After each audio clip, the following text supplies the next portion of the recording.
Non, attendez un peu. Les Barcelonais, dites-moi. Donc, Ferran Torres, lui ne joue bien que face à Valence, quoi. Quand il affronte Valence, tu as l'impression que non, c'est lui le chef du stade. C'est lui le roi, c'est lui le patron, c'est lui le boss de l'équipe. Lors de la victoire au championnat 7-1, il a mis. Aujourd'hui, il nous claque un triplé. Triplé de Ferran Torres. En moins de 30 minutes, il nous met 3 buts. Non, ça... Normalement, si toutes les équipes du championnat étaient Valence, c'est que Ferran Torres, l'homme, en fait, c'est le meilleur joueur du championnat espagnol.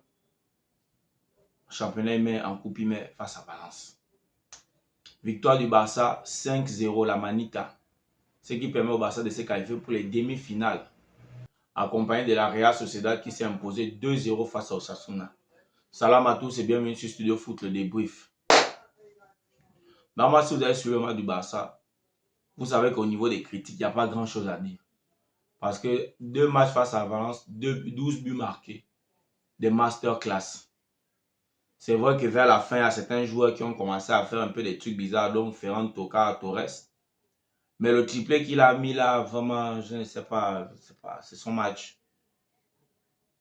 Jules Koundé. Moi, je ne comprends pas Jules Koundé.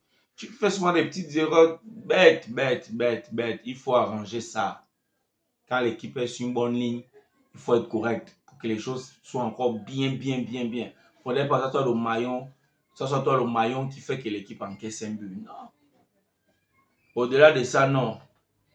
Il faut féliciter Hansi Flick. Cette capacité qu'il a de gérer son turnover, impliquer tous les joueurs. Chacun joue un petit temps. En fait, on implique tout le monde. Chacun grignote un petit temps de jeu. Aujourd'hui, on avait le retour d'Inigo Martinez, revenu de blessure, et de Dani Olmo, revenu aussi de blessure, mais avec d'autres difficultés en plus qui ont été résolues, dont son inscription. Le Barça qui a fait un dernier pointage à la dernière minute suite à la vente de Nico Gonzalez. Ce qui a permis au Barça de pointer 20 à 25 millions d'euros sur son transfert, vu qu'il avait été vendu avec une condition de revente. Donc, Daniel Mo a profité de cela. Même si moi, depuis sa blessure, je trouve que ces matchs, c'est plus trop ça. C'est pas le Daniel Olmo qui a enchaîné les buts durant les 3 premiers matchs là. Mais on espère qu'il va retrouver le niveau. Au milieu de terrain, Pedri. Oh, Pedri. Je pense quand même qu'à l'heure actuelle, quand même, il faut être honnête. Pedri, c'est le meilleur milieu de terrain du monde. Il joue un ballon simple, efficace, propre. Rafinha, gros volume de jeu. Et Lamine Yamal, ce toucher de balle. Il bonifie le ballon. Il est technique, il dribble, il crée des actions. Moi, je pense qu'à l'heure actuelle, là, le ballon d'or se joue entre Rafinha et Lamine Yamal. Les deux là sont au coude à coude. Rafinha avec son explosivité, c'est son efficacité, car à l'heure actuelle, c'est le footballeur le plus efficace. Quand on dit efficace, on parle de but et de passes décisives.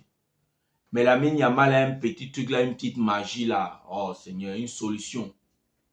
Donc le Barça qui fait un match correct. Magnifique turnover. Moi je pense qu'il n'y a pas grand chose à dire. Juste que le Barça a bien géré. Le Barça va en Liga sereinement et va au tirage au sort. Parce que je pense que pour les demi-finales de la Coupe, il y aura des tirages au sort. Donc là, tout le monde en mode croiser les doigts. Ah, il y aura forcément un choc. Soit Real Barça, soit Real Atlético ou Barça Atlético. Il y aura forcément un choc. Dites-moi comment vous avez trouvé ce match du Barça. Likez, partagez, abonnez-vous, commentez. On se voit pour un autre débrief. Aussi simple comme le Barça.